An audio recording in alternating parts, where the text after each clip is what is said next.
যারা আছি প্রত্যেকে সালামের জবাবটা দিই, কারণ সালাম দেওয়ার চেয়ে সালাম জবাবটা দেওয়ার কি ফজিলত বেশি। সালামের জবাব দিলে 90টা নেকি পাওয়া যায়, সালাম দিলে 10টা নেকি পাওয়া যায়। তাহলে আপনারা কি সালামের জবাবে নেকি বেশি পাবেন, তাহলে বেশি যারা বেশি খাওয়ান পাবে জায়গা দূরে বেশি না, তাহলে নেকি পাবো। এই জন্য সালামের জবাবটা বেশি বেশি। সালামের জবাব দেওয়া কিন্তু অর্জন। যাই হোক, এগুলোর ভিতরে খেয়াল রাখবো, আমরা চিন্তা ভাবনা করবো। আর ঘরের ভিতরে মা বোনেরা, আমরা যার জন্য আসছি ওই ফল আমরা যেন সবাই পাই। একটা কথা হলো, যে যা নিতে আসে, যে যা খোঁজে সে কিন্তু সেগুলোই পায়, যে যা খোঁজে সে ওইগুলোই কিন্তু পায়। আলহামদুলিল্লাহ الحمد لله نحمده ونستعينه ونستغفره ونعوذ بالله من شرور أنفسنا ومن سيئات أعمالنا من يهده الله فلا مضل له ومن يضلله فلا هادي له ونشهد أن لا إله إلا الله وحده لا شريك له ونشهد أن محمدا। ভাই, এখানে কিন্তু আমরা যারা যেখান থেকে আসছি অনেক দূর দূরান্ত থেকে আসছি। যেমন আমি ঢাকার থেকে আসছি, এসছি আরো দূর থেকে অনেকেই আসছে। আমরা বলবো এইখানে যারা আসছি প্রত্যেকে কিছু না কিছু পাওয়ার জন্য, নেওয়ার জন্য, যাওয়ার জন্যই আসছে প্রত্যেকে। এটার অর্থ এই যে আমরা একটা দরবার শরীফ, এই যে দরবার শরীফ, এই দরবার শরীফের নাম দেওয়া হয়েছে কি টেকেরহাট ঘোষালকান্দি আল রিফাইন পাক দরবার শরীফ। এখন স্থানে চলে যাবে আমার অন্তরটা, কল, আমাদের আত্মাটা। এই আত্মাটা আল্লাহ তাআলা কি করে দিবেন? একবারে পবিত্র করে দিবেন। আর যখন পবিত্র হতে পারবেন তখন আপনি বিশ্বাস করেন এইখানে বসিয়া আপনার দূরে, কত দূরে আপনার যে কেনা কি করতেছে, কোনখানে আপনি আছেন, আপনার ভাই কোথায় আছে, আপনার ভাই কোথায় বিপদের ভিতরে আছে, আপনি আমরা এখানে কি করতেছি, এগুলো সব দেখতে পারবেন। এজন্য আমাদের কি করতে হবে? এই রিফাইনের সাথে আমাদের কি করতে হবে? যোগ দিতে হবে। আমাদের তহুর হতে হবে, পরিষ্কার হতে হবে, আমাদের পবিত্র হতে হবে। আর যখন আমরা পবিত্র হয়ে যাব তখনই আমাদের আত্মাটা, আমাদের কলবটা অনেক দূর চলে যাবে। সেটা আমরা অনেক দূর থেকে আমরা দেখব। 15 বছর যাবত আমি কোথায় কোনোদিন কোথায় উপকার পাই নাই, এইখানে আইসাই উপকারটা পাইছি। আর সেখান থেকে কিন্তু আমি আর সরতেই পারি না। আমি কিন্তু ঢাকায় ছিলাম, আমার এখানে সকালে বলছে আজকে কিন্তু 1 তারিখ, আমি কিন্তু সেই 1 তারিখের ভিতরে আমি কিন্তু এখানে এসে গেছি। বিধায় বিশ্বাস করেন এইখানে আসছি একমাত্র টানে আসছি নাকি। আমি কিন্তু দূরে থেকে থাকতে, আমি কিন্তু এখানে একটা কেরামত শুনছি। কি শুনছি? এই যে আমাদের সবুজ ভাই মাস্টার সাহেব, আর এই যে আমাদের ব্যারিস্টার সাহেব আসছেন, আসলে সম্মানিত লোক, উনি অনেক দূরের থেকে আসছেন। এও কিন্তু খুঁজতেছে কোথায় পাওয়া যায় এই রূপ, এই আত্মা, এই কলব খোলার জন্য। কোথায় পাওয়া যায়, আমার কাশপ কেমনে খুলবে, আমার অন্তর কেমনে আমি এইখান থেকে মক্কা শরীফ দেখবো, এরকম ভাবে করতে হবে। এরকম কিছু আছে না পীর? এমন কিছু পীর আছে। কি পীর?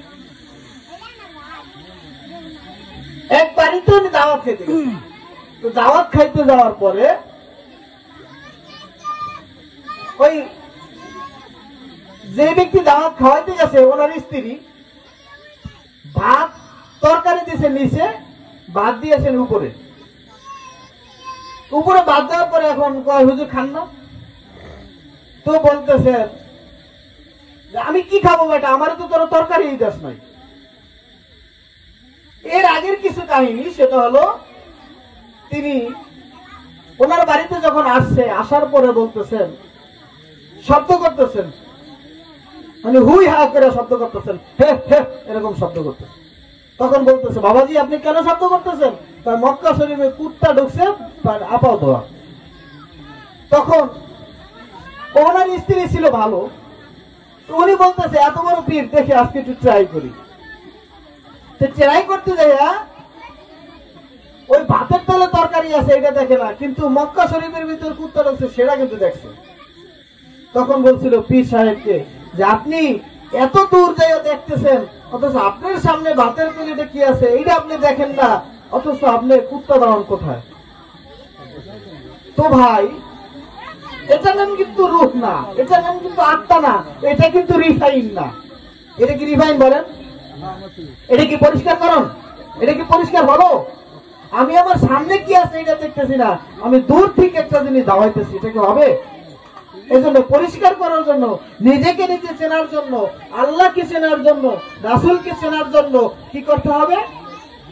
বায়াত ধরতে হবে, আউলিয়া হতে হবে। এই জন্য আল্লাহ তাআলা কি বলছেন?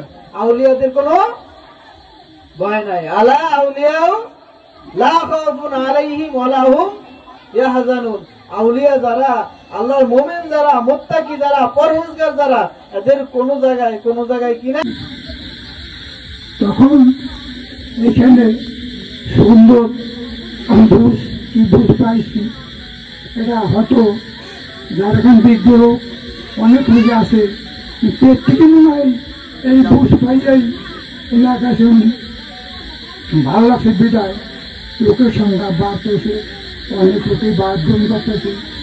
একটু আগে যে কথা কথা বলেন, উনি একজন উচ্চ স্তরের লোক, উচ্চমানের লোক, উনি একজন ব্যারিস্টার, সাধারণ লোক না। এই লোকটাও আমার গুরুর দরবারে বায়াত গ্রহণ করছে, এই একজন উচ্চমানের লোক। আমি তো উচ্চমানের লোক না, আমাদের সাধারণ একজন এই হিসাবে। কিন্তু উনি ভালো কিছু মূল্যবান কথা রাখছেন, কিন্তু না কথাগুলো সুন্দর কথা রাখছেন। আমি আজকে বিগত কয়েকদিন, বেশি দিন হয় নাই, আমার জীবনটা ওই দরবারে কাটাইছে বহু বছর। আমি 27 থেকে 28 বছর বয়সে আমি ভক্তির দরবারে আমি আনাগোনা করি, কিন্তু শেষ বয়সে আমার গুরুকে পাইয়া যে বুঝতে পাইছি এরা অতুলনীয়। মানে এরকম জিনিস এরা বাস্তব সত্য, যেটা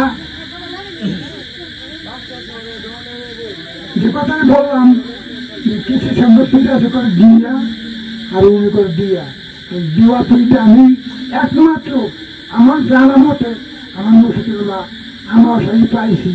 আমার জীবনে আমি এরকম পীর পাই নাই যে দিয়া পীর মুরগি করে। তবে যাই হোক, আমরা বর্তমান সংখ্যায় আগে যে আমি দেখছি, আমিও যেটা যখন আসছি না কাছে, তখন মনে হয় যে 2 থেকে 3 জন লোক হবে। এই সময় 2 জন টেকার আছে। এখন বর্তমানে অনেক লোক ইনশাল্লাহ ওনাকে চিনা ফেলেছে, বহু লোকই চিনেছে। আগামীতে মনে হয় আর অনেক লোক চিনবে। আসতে যাই স্থানে দাঁড়াইয়া আমি কথা বলতেছি, আগুন দেশে আসছি, এই শালা পাগল আমার বাড়িতে অনেক জিনিস আছে, ওনাকে ভাত খাওয়াইছি, ওনার সাথে কথা বলছি, কিন্তু বহুদিন ওনাকে ওরা বলছি। উনি যে স্তরের লোক এরকম আমরা তখন চিনতে পারিনি। এখন যে উদ্দেশ্যে আসতে যাক রওনা শরীরে, মাদার শরীরে দাঁড়ায় কথা বলতেছি, কিন্তু তখন ভাবি নেই এই স্তরের লোক। কিন্তু এরকমই বেলা বলা বলে থাকে। এখন তো দেখি ওনার ছবি ফেসতে বাইরে গেছে, কিন্তু থাকতে আমরা চিনি নেই, অতটা গুরুত্ব দেই নেই। বলি আজকে যাই হোক, আমরা তার দরবারে তাদের কথা বলতেছি, আমরা শুভকামনা করি আমরা ভবিষ্যতে আগামীতে আমরা আসতে পারি, আরো যে 5 জন লোক নিয়ে আসতে পারি, এই সমর্থন আমাদের মুর্শিদের ছিল আমরা কবুল করব, এটা শুকামনা করি। তবে আমি এখানে বক্তব্য শেষ করছি। খোদা হাফেজ।